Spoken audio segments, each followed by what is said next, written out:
about Jesus. I can go to my course mates and I can pray for them. I can go to my lecturers and I can tell them about Jesus Christ. Why? Because now it's intimacy. Now it's relationship. Now I can walk in boldness because I'm filled with the Holy Spirit. So you understand, this is an assignment, guys. This is an assignment. When we go into these places, the best advice I can tell you guys is to live recklessly and ferociously in love with Jesus Christ, because he wants to roar through your life. I came to university on Monday, Tuesday, Wednesday, Thursday, Friday. I was in the club. You see me there again. I was giving myself reading weeks. My first year, my goal was to get 40%. And guess what? I got 41 and scraped getting into my second year. I was prideful. There was idols in my heart, addictions in my soul, such as one of them being makeup. All of the things that we come into university to do, you need to ask yourself, what is your goal? What are your eyes going to be set on? I need to understand what my assignment was. Because you understand, you come into university and you're thinking about, yeah, I need to get my new nails. I need to get my new nails. What about the nails on the cross? What about the nails on the cross? You're like, oh yeah, I need to get my hair, I need to get all of this. What about the mind of Christ? Do you have the mind of Christ? I need to get my outfit done. I need to get my fit, all of this kind of stuff. I need to wear this type of stuff. What about your armor? Are you dressed in the armor of God? People don't understand.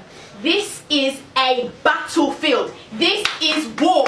This is war. This is an assignment. We are an army of females here today in this place. Do you understand that there are principalities and powers that have been assigned to this university, that have been sitting on this university for generations? Who are you is what they're asking. Come and try me. I will get you with the lust of the flesh, the lust of the eye, the pride of life. These principalities have sat here and they've been strengthened and strengthened and strengthened. Who?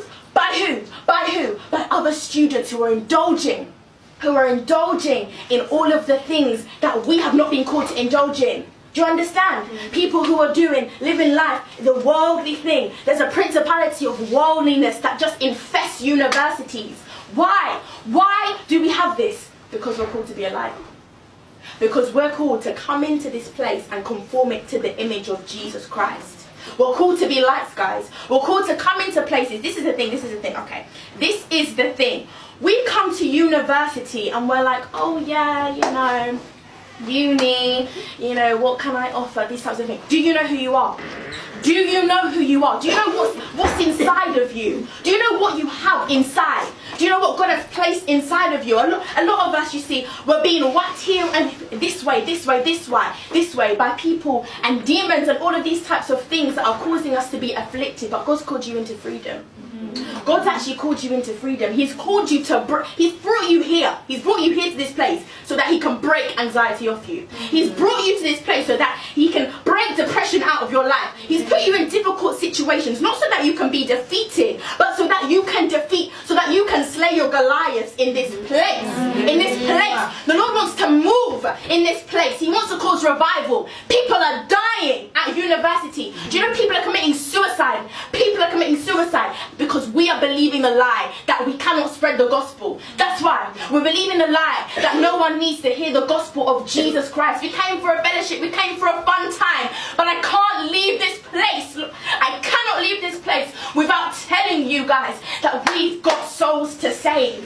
We've got an identity to live in. We've got intimacy to choose. Do you understand? See, the Lord had to break me from wanting attention and allow myself to realize that I have to put the attention back onto Jesus Christ. You know, he has to receive the attention. You know, this isn't a show. It's here to show off who Jesus is. See, I came to university and I was prideful because education had become an idol of my heart. So he had to break me. You see, I was on my bed and I was lying there depressed because I wasn't doing well in my university degree. I was trying to escape from the world. I lay on my bed 5 days. I didn't eat. I didn't wash. I didn't leave my room, and I stayed there in a pity party because of my education. So the Lord used this time that I had at university to show me, these are the idols that you have in your heart. These are the idols that you have in my heart. You are confessing Christian with your mouth, but you don't reveal it through your heart. How can you allow education to keep you in bondage when I called you to freedom? So I was living that life when I wasn't doing well in my degree because I wasn't in obedience to God, and I didn't even know that I could ask God what to do with my degree when I came to university, because I thought I knew God, but I didn't know God, because I didn't even know that you could hear from God. I didn't know that he could actually be the Lord of your life. He could actually steer your life. I read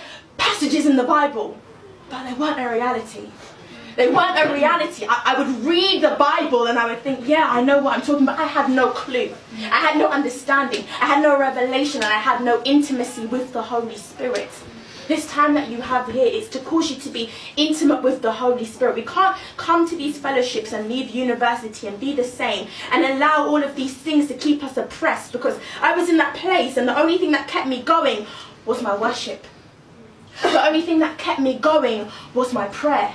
Was it my degree that kept me going? No, my degree failed me, and my degree had me bedbound, crying every night, trying to escape from life through me sleeping. And even in my dreams, the enemy would haunt me because I would still be having dreams of me failing. The only thing that kept me going was prayer. The only thing that kept me going was worship. The only thing that kept me going was intimacy. And people ask, oh, why does God use you the way that he does? Why? Why? Because I've learned to be broken.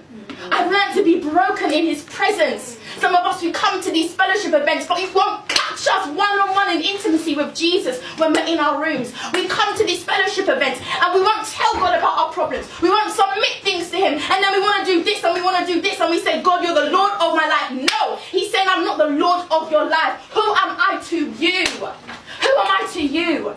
So I've come here today to tell you that it wasn't until I submitted my will to the Father's will that he turned my university testimony around.